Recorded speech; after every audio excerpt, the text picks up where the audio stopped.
you think in Concord back in January, and I had just started blogging that one. Okay, I have a couple questions for you. I want to bounce around a little bit. I have ADD, so I hope you'll bear with me. Let's see. I'll go see I'd like to go back for a second. You were asked in the town hall we were at about what's the difference between you and Barack Obama and why someone should vote for you over Barack Obama. I was wondering if you could elaborate on that a little bit. I didn't get the answer. I think we both believe in change. It's a question of how we bring about the change. My view is if you have to fight the entrenched interests of Washington, you have to take them on head on and you can't compromise with them or negotiate with them. And this is what I've been saying my whole life. Fighting with insurance companies, drug companies, that's been in courtrooms for 20 years, and they're doing it in public life. They know how to do it. And from day one, you'd be ready to go. Yes. Okay. Speaking about day one, you could very well wake up on the day after the election and be president and have a Democratic Congress in the House or Senate. What would be the first three things that you would try and do as president in that situation? With the Congress or in general? In general. I mean, what would be the first thing in general? Well, if the war's still going on, I would take the steps to go forward with it. I can't tell you precisely what those steps would be. We don't know the circumstances. And I would submit a healthcare plan, universal healthcare plan to the Congress. And I would submit an energy/global warming plan. Those are the three things I would do. First. There are a bunch of other things I do very quickly. What are some other things you do very quickly? I close my timer. I would rescind all executive orders that doesn't scientific research based on ideology, stem cell research. I'm sure we're funding stem cell research. I would submit a tax reform, which I've already laid out.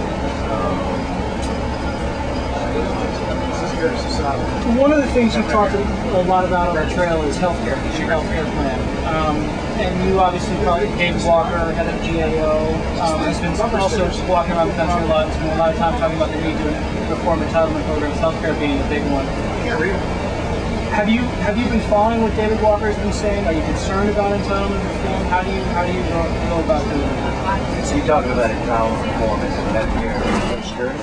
Medicare Social Security, and he's talking about the need. It's going to bankrupt our country. If things continue on the track they are right now, we're simply not going to be able to pay for it, and it's going to really bankrupt the country. Is that something that you're concerned about? Sure. I think they're responsible things to do, both in Medicare and Social Security. I mean, you can certainly create an additional revenue stream for Social Security by lifting the cap on the federal tax for Social Security, which now caps out about $97,000. I think you can help Medicare by having one person responsible for chronic care, which many Medicare patients are chronic care patients, by using the power of the government to negotiate better prices. I also think a universal health care system has a direct impact on the cost of Medicare, because those going into the Medicare system are healthier, getting preventative care, don't are in a position where they're catastrophically sick. Those are things that would be. In a nutshell, how you talked about the need for universal care, how would you pay for the universal care? I know that a lot of people say a lot of it would pay for itself because you're getting the people into the system earlier and it's not the problem. I don't think it's completely self-sustaining. I think in my plan, I believe the cost will be $120 billion a year. It's mostly paid for by which is tax cuts for people who make over $200,000. All right, just skipping around a little bit. What's been your favorite New Hampshire campaign memories so far? And you can have a couple if you want. Yeah, let me think about that. I mean, this campaign, remember I did this before. I know that you did this from this campaign.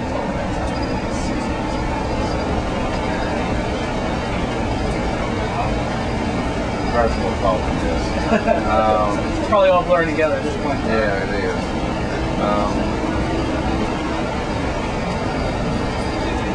have another question if you want to think about that for a second. I have an idea.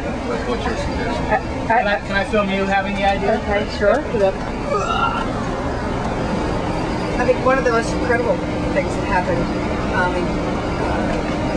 actually happened last time, at the end of last time, and when you were in the Bowling alley? Oh, the church. Well, the bowling alley was pretty incredible too. Yeah, it was. But that church was so moving. I mean, people were, even people who heard your speech were literally in tears. There was just such an energy and passion in that crowd. But then remember we went to the bowling alley? Yes. And I don't know how many people were there, but a lot. I don't know how many people were there, but a lot. She's telling me not to leave my hand now. And it was way past when the fire code would allow. And I remember when I was speaking, the fire marshal was in the back of the room signaling to me to stop because he was going to make people start moving. So I'm speaking and he's in the back going, stop. And it was a mob scene. It was incredible. And it continued out in the parking lot. Yeah, it did. And you're right about those things. So there's some things that have happened this campaign too. I just have to think what they are. I've interviewed most of the candidates now, and I always ask them to say something nice about a candidate from the other party on the other side. So could you tell me a Republican lawmaker that you respect and why? And it can be state, local, federal, whatever you want. A Republican, they don't have to be presidential candidate? Nope, they don't have to be. They can be anyone. It can be someone from the past. I like Chuck Hagel. I like him personally. I think he's a good and decent human being. And I think even though I disagree with him about a lot of things, I think he's a person. If you weren't campaigning for president, what would you be doing? It's a good question. I would be doing something of service. Because when I decided to run for president, the choice was between running for president and serving in some other way. Because the rest of my life is going to be devoted to service. So, I don't know, I'd probably be working on some service capacity on district poverty. Okay. What do you think that the Democrats' message in 2008 is, in general? In general, it's change. It's not status quo.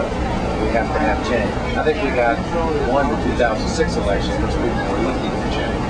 And I think if we continue that message of change, but it can't be rhetoric, it has to be substance. I mean, universal health care, energy transformation, ending the war, the things that look like dramatic shifts from where we are today. And are, in fact, very certain.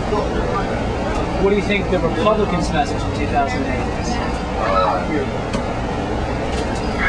Fear, terror. Let's see. Okay, one more. Well, I guess I'll end it this way. What's something that you're talking about that you wish people were hearing more of? That you wish your message was getting out, either getting through the media filter better than it is, or was resonating better? The fact that on every major issue facing the country, I have led that first universal health care proposal, the first aggressive energy / global warming proposal, first tax reform proposal, first trade policy proposal. I'm sure I'm forgetting.